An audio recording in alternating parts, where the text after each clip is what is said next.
Hey Dream Media Colorado, welcome back. So yesterday we went ahead and built this frame structure. So what this is this is a mock-up of two identical window frames that we will be installing Lutron shades into this week. So one of these window bays will be a single roller 64 and the other will be a dual roller 100 from the Lutron lineup. What'll be unique about this double shade insulation, I know we posted a video on a couple of our properties that have dual rollers implemented in the field. This dual roller kind of takes it a step further. So we're gonna have tracks for the rearmost shade so that we have zero light gap as well as a valance, and then the front shade will fall in front of the track and still produce a zero light out gap. So this is a great solution for a flex space. We'll dive into it more, but we're going to have absolute lighting control over here and an example of a more standard Lutron installation here. So without further ado, today is going to start with a rather big unboxing. So we're going to unbox all of the product that we'll be installing over the next couple days here and showcasing. Since this is a temporary setup, we're going to have single-use power supplies that I'll be mounting to the side of this frame. Rest assured, if you're putting Lutron into a new construction, but we can go ahead and do surface mount and retrofit, as well as recessed Lutron power panel boxes in the rack enclosure room that keep you from having, if you have 20 shades, having 20 individual power modules and such. So this will be a wireless system, also just controlled from Picos, so that I can move this around, show it off, have other technicians study it, train on it.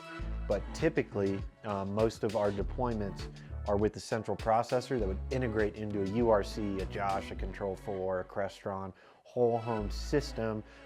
Can also just be run as a Lutron standalone app, but for today we won't be, for the scope of this project, we will not be using the app and any of those network processors, so you will see Pico remotes on tabletops, which is a great option, especially in retrofits. If you're just trying to hit one bedroom, that's the way to go. They can be mounted on wall. Today we'll be using the tabletop ones, but without further ado, let's get into this video.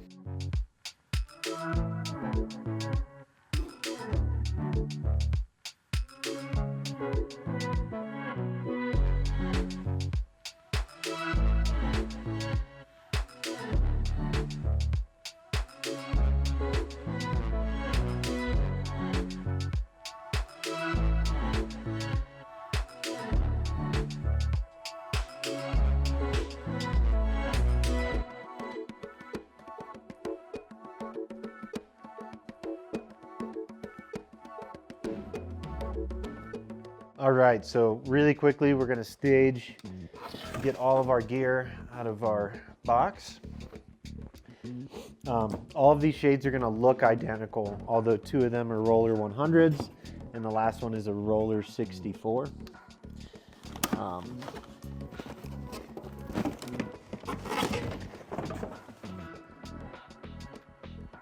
I won't be opening up everything in the initial video or breaking it down, but we will touch on every piece of product as we install it.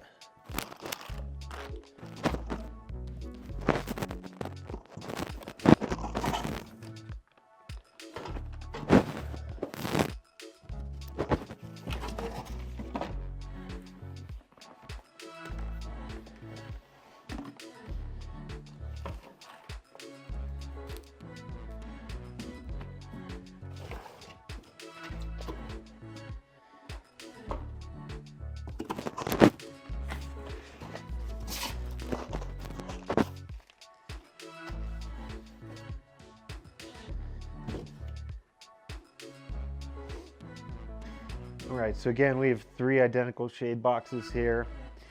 Everything you need to know about the shades written on the front. So this is our roller 100. That'll be for our dual roller later. Yeah. All right, so essentially we will unbox everything today, but in order to keep what typically is my dining room workable today, We are just going to start with the single roller 64 shade in front of me, as well as the components that will go along with that, as an unboxing of a Pico, the Pico pedestal, the shade brackets, the wiring needed, the power supply, and then we'll go ahead and get that all programmed together. Then we will unbox our dual roller 100 and go ahead and work on that install. That'll also allow me to kind of get the camera closer for the actual install once the unboxing is done. So there are a couple tools that you'll need if you're installing a Lutron shade or pretty much any motorized shade that you can come by in the field. First thing we're going to need is a drill.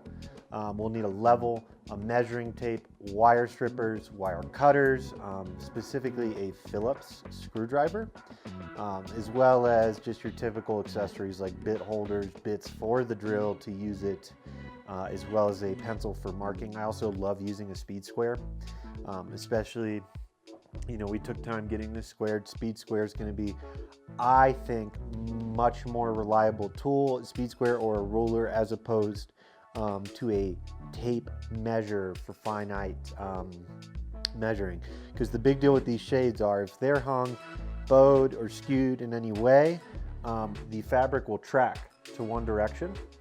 So we're going to try and avoid that, but essentially that's your tool list. Let's dive into some of the product we have here in front of us. So this is how a Lutron shade comes packed. Obviously this is smaller than most windows that we install on in the field, but pretty typical. I'm going to go ahead and use my scissors here.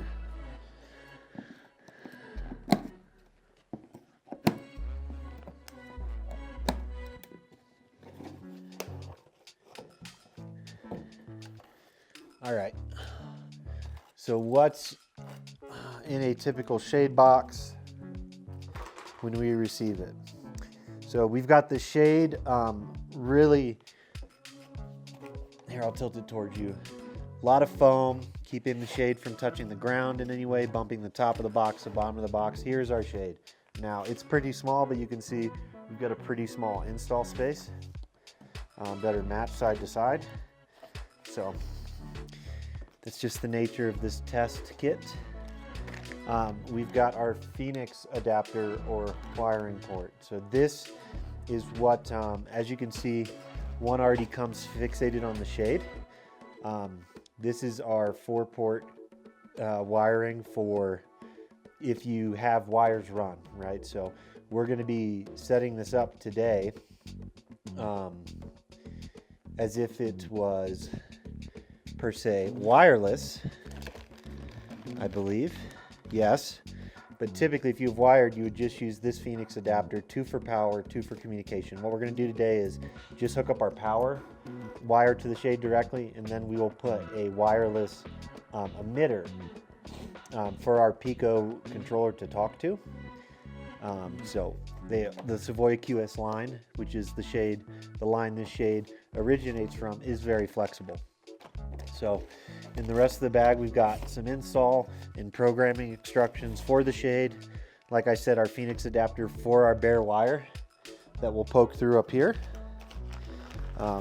This also comes with our wireless emitter, which you hide up behind the shade. This can also be locally, remotely located on wiring specifications depending on the job. So maybe this shade is more than 30 feet away from our last processor. In that position, you could remotely locate this closer to your rack or something to get a more stable connection. And then we've got our bracket bag here with our 2 brackets. So these brackets can install both to the top like this, or they could go up against the window jamb sideways to bring the shade forward or backwards and kind of control that. So multiple mounting points, and you can see there's multiple ways to use the bracket. All this screw does is tension lock our shade into place. Here we've got just some mounting hardware, as well as a couple zip ties to clean up our wiring.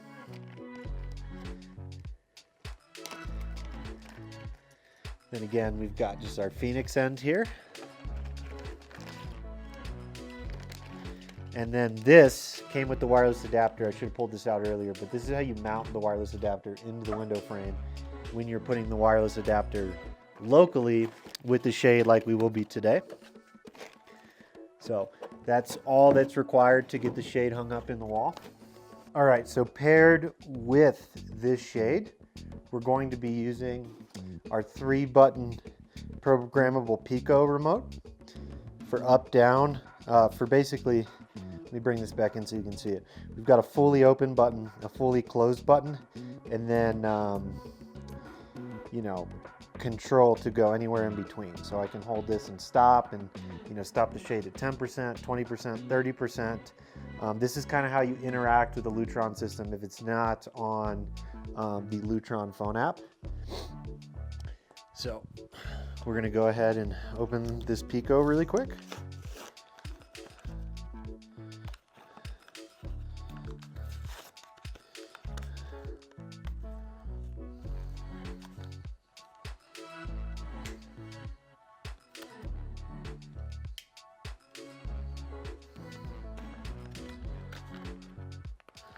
Oh, man.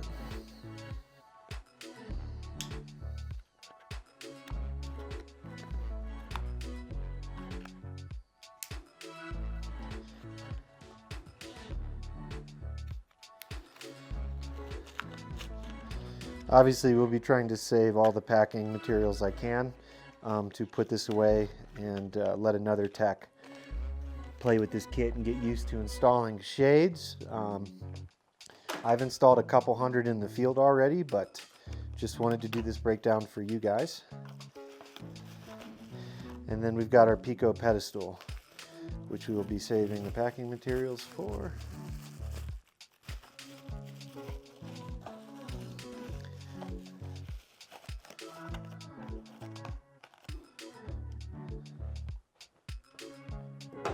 All right, so I'll bring this in close really quick again. Here's our Pico remote, and this will mount really nicely onto this tabletop controller that for the scope of today, I'll probably, you know, have one here for the single and one over here for the dual roller for control. But you can put these into faceplates in your wall locally if it's a retrofit. You can, you know, put it anywhere you want, maybe next to the window, next to an entrance, and that way you've got wireless control. These come out really easy. The battery replaces very easily on them, so really not that big of an issue down the line if it comes to changing batteries and such. Okay, so here we've got our wiring. This 4-conductor wire will be used on our dual roller install. So what we're going to utilize today is just essentially what's more or less a speaker wire. So because we're just using power, I can get away with these 16 gauge wires to our power supply that we're about to open. And then we've got this. This is just a really cool tool that comes with Lutron. You don't necessarily need it. You can use a screwdriver. It's just that nice plastic tip when you're pressing some of the local controls on the shade, which I'll show you an up close of. That just keeps you from sending a metal screwdriver in, breaking a button, making sure the button's not permanently depressed because you press too hard, all that goodness. Okay, so then the last part of this unboxing for this regular, typical Roller 64 install is going to be our one-off power supply. So I've got my IEC cable here in the box, and more specifically, this unit from Lutron is the QSPS P1 135 volt. All that's to say is this is just a one-off local power supply for a single shade. So it's essentially got the IEC cable, some instructions in the box, and then the actual unit, which I will bring up close to the camera in a second here. soon as I can get it unboxed. So I've actually never used one of these single off power supplies in the field to date, typically because shades I either will just go wireless if it's a retrofit. The palladium wire frees are stunning with a 4-year battery life now and getting longer. Pretty soon they're going to be near an 8-year battery life on those. And that's just some technology Lutron's using where you're loading up a spring. What wastes the most energy on any motor, any engine, is the startup. That's when they're least efficient. So what Lutron has done is it's genius. Essentially, they're winding up a spring as the shade rolls up so that when you press down, the initial motor release, it just releases the lock on it, and the spring starts the shade moving, and then the battery's only job is to keep the shade moving, which requires a lot less energy to maintain momentum versus accelerating. Same thing versus, in your car with gas mileage or your Tesla with electric. If you slam the gas up to 60, 70, 80 miles an hour, you burn a ton more gas than when you're sitting at 70 miles an hour consistently on the highway. So just a cool little tip, but so typically we'll use big power panels for these wires, but as you can see here, I've just got a wiring block here for power, which is all we'll be using it for today, but you can also chain communication with one of these. So very useful one-off power supply. So here's our whole kit. Again, we've got our wireless emitter here for communication. We've got our 2 brackets. We've got our mounting hardware to clean up this wireless emitter well as our mounting hardware for the shade and some shims for if we need to shim the bracket in a bit. Again, our power supply, our 16 gauge speaker wire here, our Phoenix adapter for this wire coming in, and then our actual shade. So what I'll do now is, since we talked about it, I'll bring this up. So this is what that plastic tool is for. So there are manual buttons on the shade, which we'll be using today since I'm not using the computer software. So we've got an up, a down, an open, and a close. So these are how I program the open limits, the close limits, how I pair the shade with a Pico remote. In a smart system, you can still utilize these buttons. You can also just do it manually in the software, but you need these to identify the shade in the first place. So my number one tip is to make sure these buttons are facing out or down upon install. If they're facing up or back, you're going to have a really hard time servicing the shade for years to come. So first order of business, now that we've unboxed our Roller 64 here, is going to be to get our speaker wire, what would typically be a 4-wire shade wire, into the box. So our standard for that is going to be 6 inches in on the enclosure and 1 inch forward. And so the reason why we do that is no matter what Lutron bracket you're using, no matter what Lutron shade you have that's wired, 6x1 keeps you clear of the mounting hardware, keeps you clear of where the shade will be so that your wire isn't burning up against the fabric or that you're running into an issue with your wire seating into the enclosure. So anyway, I'm going to grab a couple drills and then we're going to dive into this Lutron build. To be continued in part 2.